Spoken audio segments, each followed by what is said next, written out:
There are a ton of mistakes in Black Myth Wukong that you are probably making that's making some of your progress and some of your boss fights a little bit harder in this already pretty difficult game. In playing over 40 hours, I've learned 5 huge mistakes that I was making that wound up saving you a ton of time and a ton of struggle. Now first, the biggest mistake I made, and I know a bunch of you are still making, is not using your special vendors properly. There are certain vendors throughout the game that you eventually meet and give you the abilities to craft and create certain things like potion upgrades that you not only need to pay attention to, but that you need to actually go back and visit consistently, even if in further chapters. For example, in chapter 1, we're actually going to go back to the Blackwind Mountain, and eventually once you complete part of the Bamboo Grove area, you're going to unlock the Marsh of White Mist altar. Now once you teleport here, you'll actually be introduced to the Shin Monkey vendor. This vendor is going to allow you to upgrade a bunch of different things, but 2 of the main things he allows you to do is upgrade your gourds and your drinks themselves. So you can actually upgrade your gourds here, meaning you can upgrade up to have additional gourd carries, meaning instead of carrying just 5 healing gourds or 4, you can carry 7, 8, or 9, just as an example. And also you can upgrade your drinks here as well, meaning you can upgrade the actual efficiency of your healing pots, so that way they'll actually heal more health on each use. Okay, hang on. First I have to tell you about something that just changed my life. But first, Factor is today's sponsor of this video. Factor provides you handcrafted, chef-made meals that can easily be ready for you to eat in 2 minutes. Not only that, but the meals are completely fresh, which makes them, in my opinion, way better because they're never frozen. Not to mention the meals are completely delicious. Factor has a ton of different meal options. You can get delivered 4 to 18 different meals a week. Honestly, I'm excited for this one. This is Peruvian-style chicken with red pepper, cauliflower grits, and broccoli. All we have to do is go in the microwave for 2 minutes. Simply peel away. I mean, just look at it. And now it's bon appetit. The chicken, y'all don't understand, is so tender. Y'all have no idea how good that is. This with these grits makes me love chicken again. Not only are you gonna save money and time, this is fire. Head to factor75.com or click the link below and use code CreativeGaming50 to get 50% off your first Factor box and 20% off your next month of orders. That's code CreativeGaming50 at factor75.com to get 50% off your first box plus 20% off your next month of orders.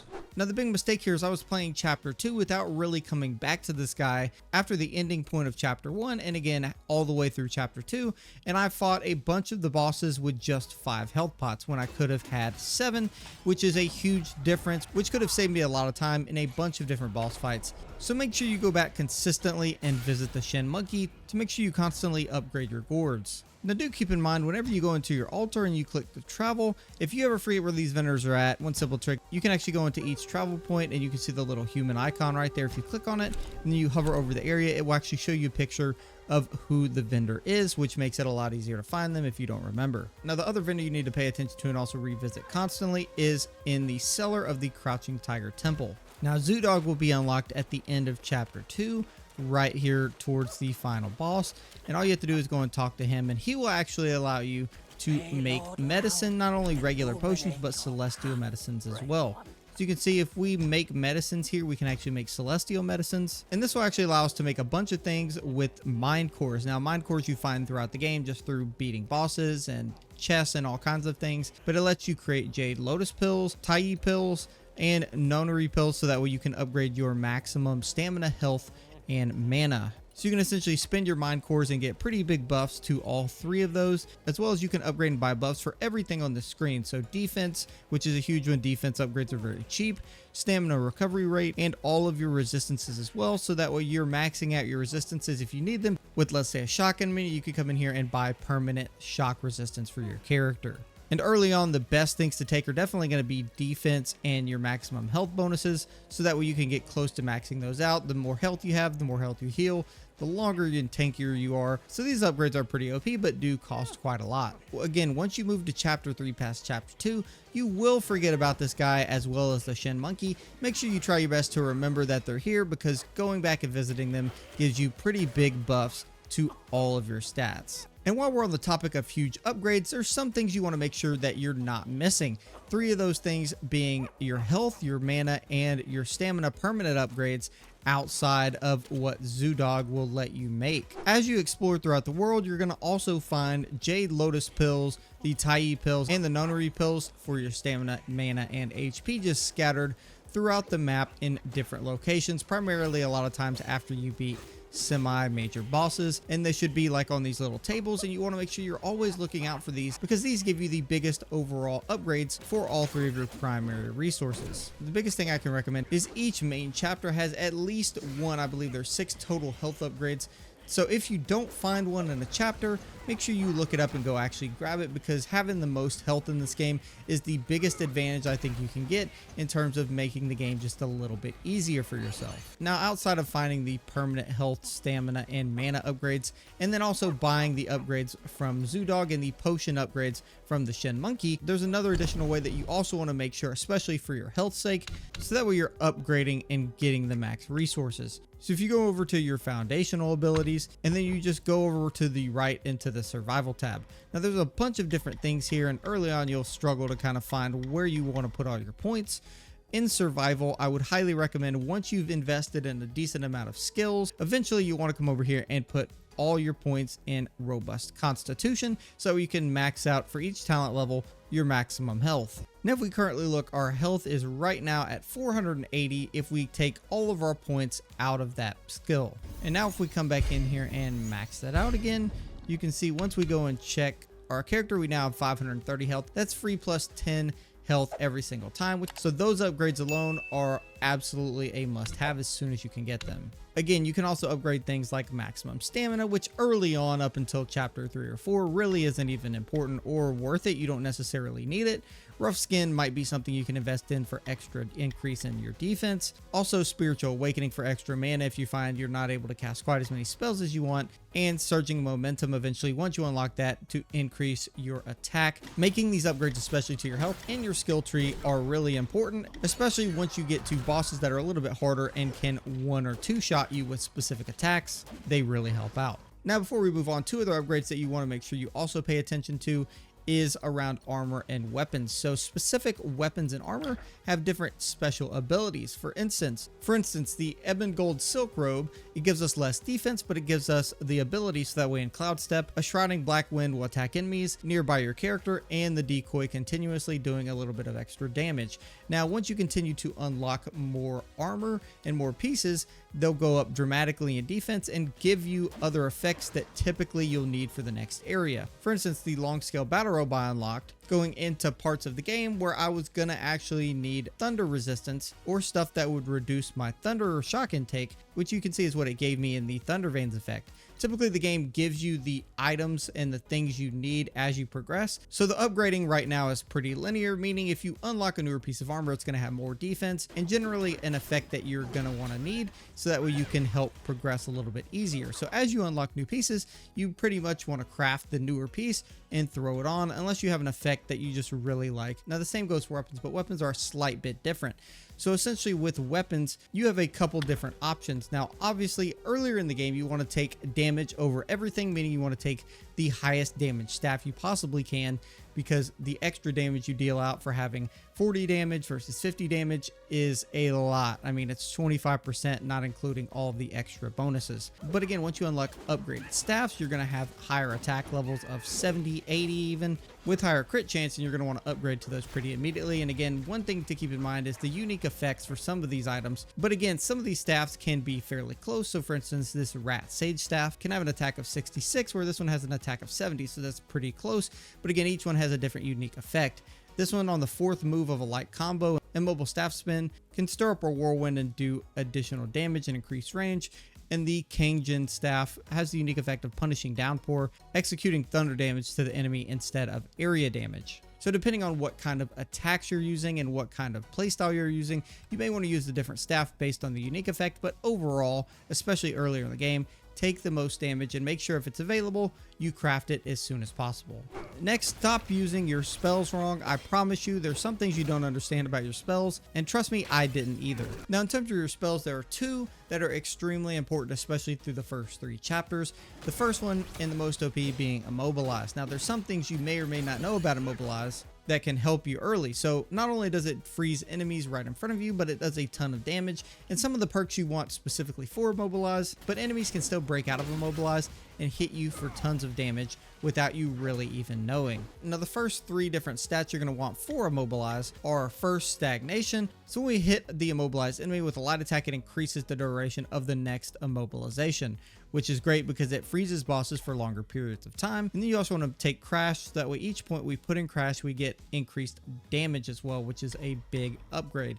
And then finally, you also want to start off with easy prey, so that way once you immobilize an enemy, you massively increase that first engage distance, so you don't have to spend the time running up to the enemy. You can immediately cast it and jump straight to the enemy and start fighting them this way. And then again, you'll want more things later on to extend the duration and more immobilization time, because again, the spell is very, very good. Now, one thing about this is with the Evanescence perk, if you immobilize an enemy while they're attacking you, you actually extend the duration of that immobilization and get very highly increased damage. Now, if you time this right for the big extra damage and longer immobilization, a lot of enemies, especially like bosses, can get stuck in sort of these mid-hybrid attacks where they're hitting you with a big heavy hitting attack, and then you freeze them and start doing damage to them.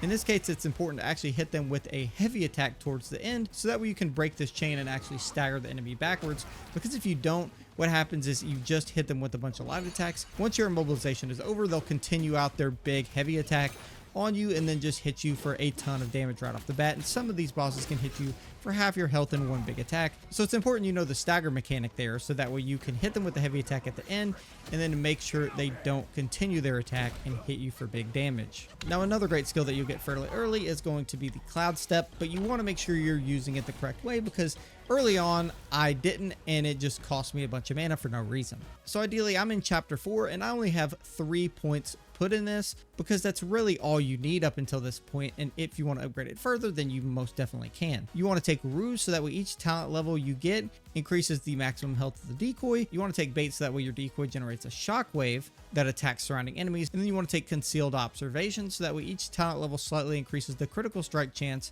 of your Unveiling Strike, which is your main big attack you get going out of Cloud Step. And you also get stacks of increased critical strike chance the longer you stay in this cloud state. Now, you want to use this skill for damage, but primarily you want to use it as a get out of jail free card. In a lot of cases, this will save you in large boss fights over and over and over again, as long as you have the mana to perform it. So again, most of the time I'm using Immobilize, but when you fight harder bosses, what you can do is if you actually run out of health or start to get low on health, you can use this as sort of an invulnerable dash to dash straight through enemies if they seem like they're about to attack you and you're low health, so that way you can then stay in your cloud state, get that increased crit chance to then hit them with a bunch of damage. But while you're in that cloud state, you can also use that as an opportunity to heal yourself, because there's a lot of attacks that will follow up on you, especially from larger bosses, when you have barely any health and they just continue to attack and attack and attack you. So having this to be able to step aside and just heal whenever you want, whenever you need it, is the biggest game changer. Now are some combat mistakes you really don't want to make if you can prevent it, and has made a decent amount of fights a little bit more difficult for me, just not understanding this small piece of knowledge. So your stamina bar works a little differently in this game compared to other games. When your stamina bar runs out in a lot of games, you can't do anything. That's a little bit different in Black Myth Wukong, primarily because as you begin to use a lot of stamina, you can see I'm able to at least do my light attack combo finishers here. Now, once you run out of stamina, you're just going to continue to be able to do light attacks, which is fine because you can still attack enemies, but you're no longer able to actually do those light attack combo finishers, which is a big deal because those can provide you a lot of damage. Now, keep in mind there is a skill here in the martial arts tree for hidden strengths, though. When your stamina is depleted, you can actually still do a weaker version of the light attack finisher, even though you have no stamina. So keep that in mind once you unlock that. That actually will make it possible for you to continue attack with not any stamina left. But the biggest difference is you can see I can chain a bunch of different dodges together, making it very easy to avoid boss hits in actual boss fights. Let's say you're just hitting and wailing on a boss and you have no stamina left.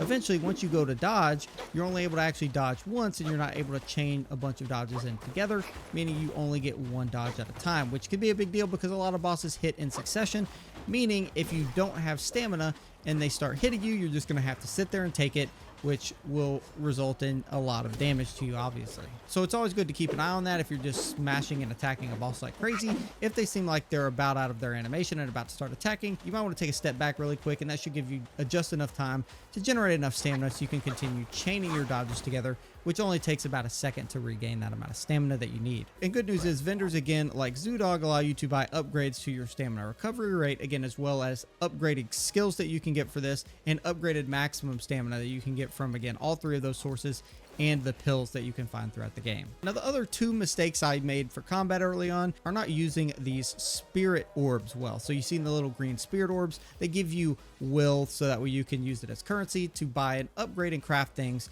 for your character throughout the shops and different vendors. Now, one thing you may not have known about these spirit orbs is they actually provide you with a free health pot. So there's certain areas that have a ton of these green orbs, and if you continue to fight enemies, you're going to take more damage, you're going to use more health pots, and then you can actually go grab one of those green spirit orbs, and again, it will replenish one actual healing pot. That means you can go ahead and grab them and get the will from them, or you can save them until you clear an area, which is what I would always recommend doing. You can leave it there, clear an area of the enemies, and then go back and grab the green orbs, so that way you can continue to stack up your healing pots again. Again, if you grab them with max healing pots, all you do is get the will. That's perfectly fine. Now, this mistake I made may or may not just save you. So I've been kind of neglecting this. So once you fight enemies and these kind of lower level bosses, some of them will actually give you spirits, which you then collect. And once you get their spirit, you can then summon them in battle for different combat uses. For instance, the red-haired Yaksha here, when you actually press R2 and L2 in combat, he'll actually shoot an arrow across the battlefield and deal a bunch of damage to enemies, and especially stagger them for a quick moment, which can be a great tool in battle because you can just stand back and cast your arrow and not really have to worry about getting hit. And earlier in the game, these spirits like Wandering White can be really good because it's a quick combat ability that can do a ton of damage. You summon this guy, he just headbutts him. He looks a lot like Thanos, just in a smaller babyish form. It's kind of odd, but nonetheless, it's a good spirit for early in the game. Now, each spirit has a different equipped effect, meaning if you have this guy equipped, you get the equipped effect constantly by default as a passive. So this means since I have him equipped, I deal considerably increased heavy attack damage, which is great because I've invested a lot in heavy attacks as one of my primary sources of damage, making my build overall that much better. Earlier on, again, Wandering White gives you a considerably increase to your defense, which you can see can give us plus 20 defense here, which early in the game when you don't have a ton of armor is honestly a big deal, giving you a bunch of extra damage reduction, allowing you to stay alive a lot longer in some of those earlier boss fights. Now, the great thing about this is as you play the game, if you haven't unlocked these spirits yet in Chapter 1, you may not be able to grab specific ones if you fight certain bosses. But if you ever are missing a spirit, there will be an option here in this menu at your altar, so that way you can click Retrieve Spirit. And if you didn't grab the spirit out of the field, if you missed it, it will always find its way back to your altar where you can then easily retrieve it. So one of the things here you can do in self-advance is actually cultivate spirits. So once you start progressing, especially through later parts of the game, chapters 3 and 4, there's a lot of opportunities for you to get a lot of will. You can see I currently have 41,000, and considering some of the ways I know I didn't go in the game, you can actually probably get way more than that. So you can see I currently have my red hair Yaksha at level 4, and it only costs 9,000 will and a Knot of Voidness, which you get randomly throughout the game as a legendary resource to upgrade this character. Now again, some of these other characters will require different things to upgrade, but ideally the more you level up the character, the more and higher resources and will that it takes to actually upgrade them. But again, upgrading him from level 1 to 4 means he does a lot more damage, and I get a lot more benefit in terms of my equipped effect on my character. So as you continue throughout the game, make sure you're upgrading these guys and not just sticking with a level 1, because the difference between a boss fight that takes you 5 hours and that takes you 1 hour could be one run where you don't do enough damage with one of these guys, or just the extra damage you get from its equipped effect. And it could save you a lot of time just by upgrading these guys when you have the will to do so and you find one that you really like that fits your build. And I can't stress enough, once you unlock the red-haired Yaksha, this guy right here lets you stand back, do a ton of damage with the bow, and nothing will happen. Now, one of the other mistakes that I ran into quite a lot when using these spirits in battle is some of these guys, if you cast them,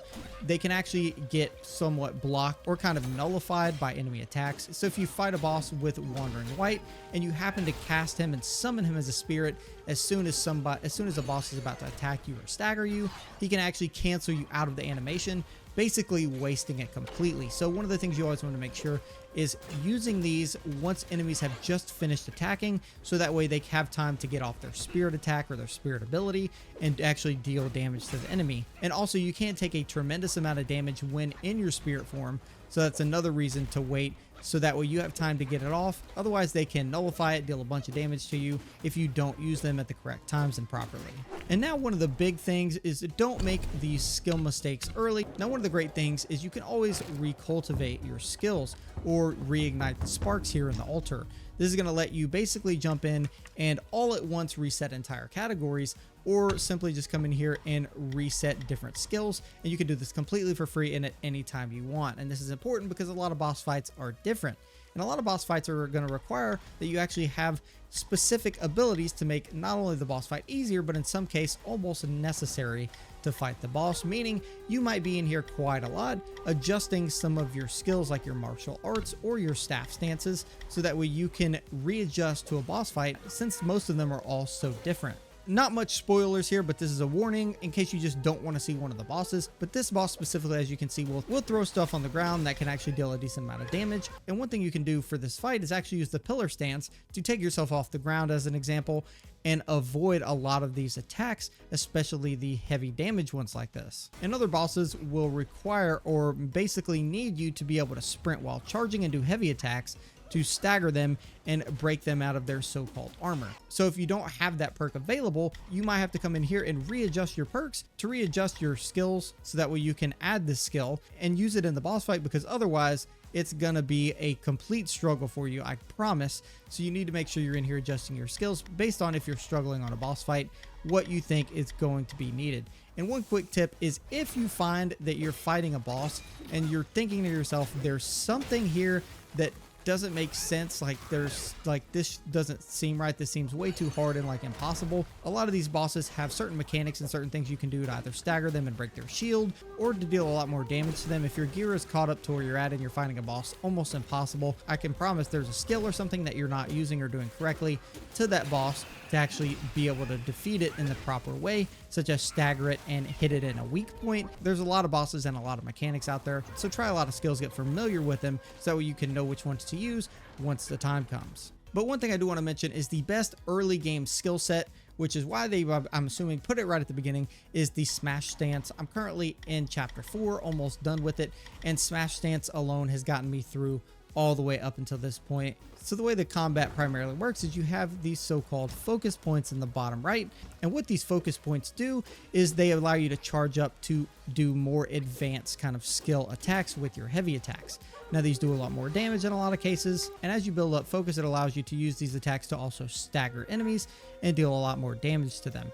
So one thing you want to make sure you do early on is get the upgrade for Focused Attack 2, which gives you a new focus point. So now you can have up to 2 of them, and now you can also charge up to 3 of them once you put 10 points, so that way you can have 3. And again, you can do all the way down to Focused Attack 4 as fairly quickly as possible, so you can get 4 focus points, meaning you can stack up 4 focus points worth of damage in one big heavy attack. And now that we know about focus points, the Smash Stance, the first things you want to take immediately to get this first Focused Attack upgrade is the Resolute Counterflow, the Skyfall Strike, and Invigoration as soon as you unlock this second. And then some points in Exhilaration, as well as Versatility. Versatility is going to give us increased damage with all of our varied combos, that especially being things like doing your light attacks into your heavy attacks, which you'll actually be enticed to do through our Resolute Counterflow ability, which allows you to consume a focus point and chain your light attack combo into a heavy attack combo in the middle of your light combo, so that way you can consume a focus point and deal a lot of damage to enemies this way. The same goes for Skyfall Strike.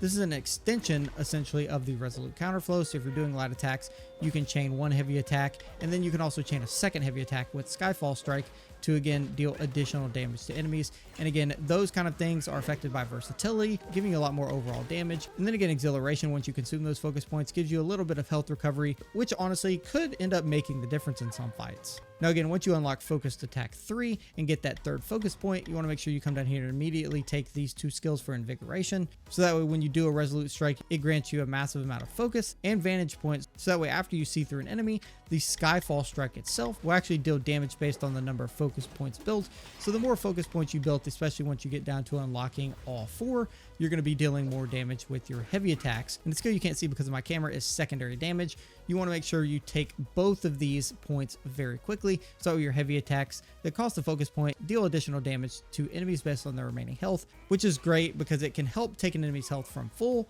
to halfway very, very quickly. So make sure you upgrade those as soon as possible, and make sure you focus on the skill upgrades when they're available, because they give you the biggest damage or the biggest overall increase in your ability to do anything in this game. Hopefully that helped you. If you have any cool tips that I didn't mention, make sure to leave them down in the comments below. If you liked the video or learned something, drop a like on the video and subscribe if you guys are new. And I'll see you guys in another Black Myth Wukong video. Thanks. Peace.